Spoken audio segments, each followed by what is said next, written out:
നമസ്കാരം. ചില നമ്പറുകൾക്ക് വളരെയധികം പ്രാധാന്യമുണ്ട്. അത്തരത്തിൽ വളരെയധികം പ്രാധാന്യം അറിയിക്കുന്ന ഒരു നമ്പർ തന്നെയാണ് 12 എന്ന നമ്പർ. ഈ നമ്പറുമായി ബന്ധപ്പെട്ട് മുൻപ് വിശദമായ വീഡിയോ തന്നെ ക്ഷേത്രപുരാണത്തിൽ ലഭ്യമാണ്. ഈ വീഡിയോയിലൂടെ ഈ നമ്പറുമായി ബന്ധപ്പെട്ട് ഇഷ്ടദേവതയുമായി ബന്ധപ്പെട്ടും ചെയ്യേണ്ടതായ ചില പ്രധാനപ്പെട്ടതായ കാര്യങ്ങളെക്കുറിച്ചാണ് ഈ വീഡിയോയിലൂടെ പരാമർശിക്കാനായി പോകുന്നത്. ഏവരുടെയും ജീവിതത്തിൽ പലവിധ പ്രശ്നങ്ങൾ വന്നു ചേരാം. ചിലർക്ക് ആ പ്രശ്നങ്ങൾ തുടരെയുള്ള പ്രശ്നങ്ങളായിരിക്കാം. ഒന്ന് തീരുമ്പോൾ അടുത്തത് എന്ന രീതിയിൽ പല രീതിയിലുള്ള പ്രശ്നങ്ങൾ കടന്നു വരാം. അത്തരത്തിലുള്ള പ്രശ്നങ്ങൾ ജീവിതത്തിൽ നിന്നും ഒഴിവായി പോകുവാനും ജീവിതത്തിൽ ഐശ്വര്യങ്ങളും ഉയർച്ചയും ധനപരമായ നേട്ടങ്ങളും വന്നു ചേരുവാൻ ചെയ്യേണ്ടതായ ഒരു പ്രധാനപ്പെട്ടതായ കാര്യത്തെക്കുറിച്ചാണ് ഈ വീഡിയോയിലൂടെ പരാമർശിക്കാനായി പോകുന്നത്. നിങ്ങളുടെ ഇടത് കൈയിൽ തന്നെ ഈ നമ്പർ എഴുതേണ്ടതായിട്ടുണ്ട്. ചുവന്ന മഷിയിൽ നിങ്ങൾക്ക് ഈ നമ്പർ എഴുതാവുന്നതാണ്. എങ്കിൽ ആ പ്രശ്നങ്ങൾ ജീവിതത്തിൽ നിന്നും മാറും എന്നാണ് പറയുക. ജീവിതത്തിൽ നിന്നും മാറണം എന്ന ആഗ്രഹത്തോടെ വളരെയധികം ആഗ്രഹിച്ച് 12 എന്ന നമ്പർ നിങ്ങൾ കയ്യിൽ എഴുതുക. ഇടത്തെ കയ്യിൽ തന്നെ നിങ്ങൾക്ക് എഴുതാം. എന്നാൽ ഈ കാര്യങ്ങൾ ചെയ്യുമ്പോൾ നോൺ വെജ് ആഹാരങ്ങൾ കഴിക്കുന്നതിൽ തെറ്റില്ല. ആ നോൺ വെജ് ആഹാരങ്ങൾ കഴിച്ചതിന് ശേഷം എപ്പോഴാണ് എങ്കിലും ഈ കാര്യം ചെയ്യാവുന്നതാണ്.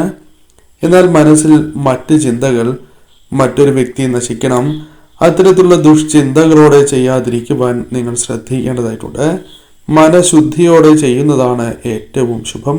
ഇനി ഏതൊരു ആഗ്രഹവും നിങ്ങളുടെ മനസ്സിലുള്ള ആ ഒരു ആഗ്രഹം നടന്നു കിട്ടുവാൻ അഥവാ വളരെ എളുപ്പത്തിൽ നടന്നു കിട്ടുവാൻ ചെയ്യേണ്ടതായ ആ കാര്യത്തെക്കുറിച്ച് വിശദമായി തന്നെ മനസ്സിലാക്കാം.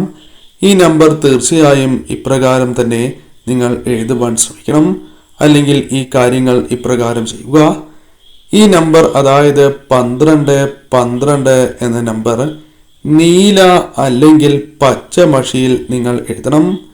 എഴുതുന്നത് ഒരു പേപ്പറിലായിരിക്കണം. ആ പേപ്പറിൽ മറ്റ് എഴുത്തുകൾ പാടുള്ളതല്ല. വെള്ള പേപ്പറിൽ തന്നെ ഈ കാര്യങ്ങൾ എഴുതുവാൻ പ്രത്യേകം ശ്രദ്ധിക്കണം. വരകൾ പാടുള്ളതല്ല. ഇപ്രകാരം 12 എന്ന നമ്പർ എഴുതി അത് മടക്കി ഇഷ്ടദേവതയുടെ ചിത്രത്തിൻ്റെ താഴെയായി നിങ്ങൾക്ക് ഒട്ടിച്ച് വയ്ക്കാവുന്നതാണ്. വിളക്ക് തെളിയിച്ച് എന്താഗ്രഹിക്കുന്നുവോ ആ കാര്യങ്ങൾ പറഞ്ഞു തന്നെ നിങ്ങൾ പ്രാർത്ഥിക്കേണ്ടത് അനിവാര്യമാണ്. എന്നാൽ ഇപ്രകാരം ചെയ്യുമ്പോൾ ചില ചിട്ടവട്ടങ്ങൾ നിങ്ങൾ ശ്രദ്ധിക്കേണ്ടതായിട്ടുണ്ട്. ചില നിഷ്ഠകൾ പാലിക്കേണ്ടതായിട്ടുണ്ട്. അതിൽ പ്രധാനപ്പെട്ടതായി പരാമർശിക്കുന്നത് ആർത്തവ സമയങ്ങളിൽ ഈ കാര്യം ചെയ്യാൻ പാടില്ല എന്നതാണ്. പുലവാലായ്മ ഉള്ള സമയത്തും ഈ കാര്യം നിങ്ങൾ ചെയ്യുവാൻ പാടുള്ളതല്ല. കൂടാതെ നിങ്ങൾ മത്സ്യ, മാംസം, ലഹരി എന്നിവ ഉപയോഗിച്ചു അതിനുശേഷം ഈ കാര്യം ചെയ്യുന്നതും ശുഭകരമല്ല. അതിനാൽ ഈ കാര്യം ചെയ്യുവാൻ ഏറ്റവും ഉത്തമമായ സമയം രാവിലെ 6 മണി മുതൽ സന്ധ്യയ്ക്ക് അല്ലെങ്കിൽ രാത്രി 7 മണി വരെയുള്ള ആ സമയമാണ്. ഈ സമയത്ത് നിങ്ങൾ ഈ കാര്യം ചെയ്യുകയാണ് എങ്കിൽ പെട്ടെന്ന് ഫലസിദ്ധി കൈവരിക്കുവാൻ സാധിക്കും എന്ന് തന്നെ പരാമർശിക്കാം. എന്നാൽ പൂർണ്ണമായ വിശ്വാസത്തോടെ തന്നെ നിങ്ങൾ ഇപ്രകാരം ചെയ്യേണ്ടതായിട്ടുണ്ട്. കാര്യം നടക്കുന്നത് വരെ തന്നെ തീർച്ചയായും നിങ്ങൾ നിത്യവും ഇപ്രകാരം വിളക്ക് തെളിയിച്ച് പ്രാർത്ഥിക്കേണ്ടതായിട്ടുണ്ട്. അതായത് മനസ്സിലുള്ള ആഗ്രഹം നിങ്ങൾ പ്രാർത്ഥിച്ചുകൊണ്ട് തന്നെ വിളക്ക് തെളിയിക്കുക. ആ ആഗ്രഹം സത്യസന്ധമായ ആഗ്രഹമായിരിക്കണം. നിങ്ങളെ കൊണ്ട് സാധിക്കുന്നതായ ഒരു ആഗ്രഹമായിരിക്കണം. ഒന്നിൽ കൂടുതൽ ആഗ്രഹങ്ങൾ ഒരേ സമയം പറയാൻ പാടില്ല എന്ന കാര്യവും പ്രത്യേകം ഓർക്കണം. ശേഷം നിങ്ങൾക്ക്, അതായത് ഈ ആഗ്രഹം നടന്നതിന് ശേഷം മറ്റാഗ്രഹങ്ങൾ നിങ്ങൾക്ക് പറയാവുന്നതുമാണ്.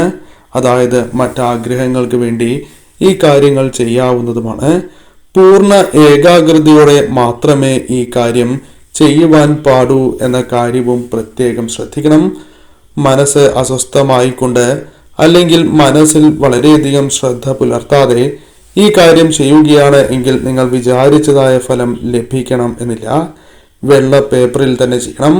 ഈ വെള്ള പേപ്പർ ശുദ്ധിയുള്ളതായിരിക്കണം എന്ന കാര്യവും പ്രത്യേകം നിങ്ങൾ ഓർക്കുക. എന്നാൽ ചില കാര്യങ്ങൾ കൂടി പ്രധാനമായും നിങ്ങൾ ശ്രദ്ധിക്കേണ്ടതായിട്ടുണ്ട്. ഇപ്രകാരം നിങ്ങൾ എഴുതി ഒട്ടിച്ചിരിക്കുന്നതായ കാര്യം പുറത്തൊരു വ്യക്തി അറിയുവാൻ പാടുള്ളതല്ല. സുഹൃത്തുക്കളോ അല്ലെങ്കിൽ നിങ്ങളുടെ മറ്റ് വേണ്ടപ്പെട്ടതായ വ്യക്തികളോടോ പുറത്തുള്ളവരോട് ഇത്തരം കാര്യങ്ങൾ ഒരിക്കലും നിങ്ങൾ പറയുവാൻ പാടുള്ളതല്ല.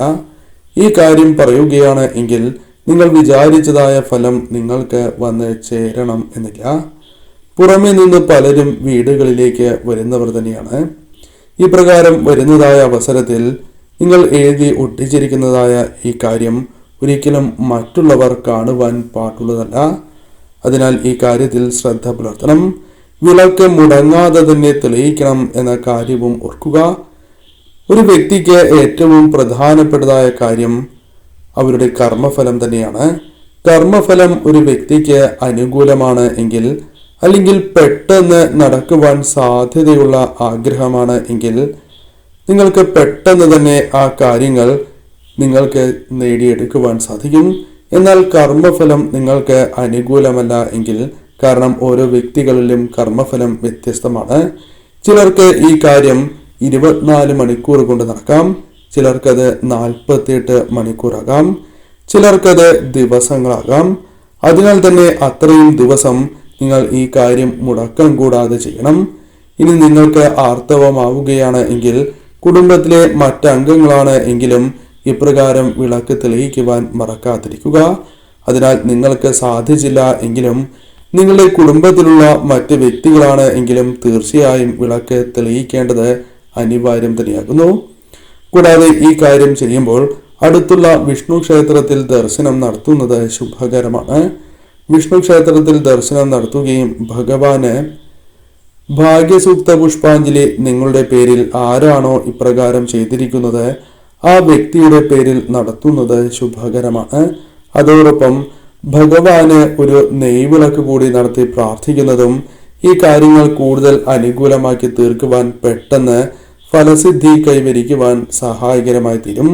കൂടാതെ കുടുംബ ദേവതയ്ക്ക് ഈ കാര്യം ചെയ്യുന്നതിന് മുൻപ് ഈ ആഗ്രഹം നടക്കണം എന്ന് കുടുംബദേവതയോട് പ്രാർത്ഥിച്ച് നിങ്ങളുടെ തലയ്ക്കുഴിഞ്ഞ് ഒരു നാണയം മാറ്റി വയ്ക്കുന്നതും, നിങ്ങളുടെ ആഗ്രഹം നടന്നതിന് ശേഷമോ അല്ലെങ്കിൽ കുടുംബക്ഷേത്രത്തിൽ ദർശനത്തിനായി പോകുന്നതായ അവസരത്തിലോ ഈ നാണയം നിങ്ങൾക്ക് ഭണ്ഡാരത്തിൽ, കുടുംബക്ഷേത്രത്തിലെ ഭണ്ഡാരത്തിൽ സമർപ്പിക്കാം, അല്ലെങ്കിൽ ദേവതയുടെ നടയിൽ സമർപ്പിക്കേണ്ടതായിട്ടുണ്ട്. ഈ നമ്പർ എഴുതുമ്പോൾ പൂർണ്ണ വിശ്വാസത്തോടെ തന്നെ ചെയ്യുക. ഇത് പലരുടെയും അനുഭവം തന്നെയാണ്. അതിനാൽ നിങ്ങളുടെ ആഗ്രഹം നടക്കും എന്ന് തന്നെ പരാമർശിക്കാം. എന്നാൽ ദിവസങ്ങളിൽ വ്യത്യാസങ്ങൾ വന്നു ചേരാം.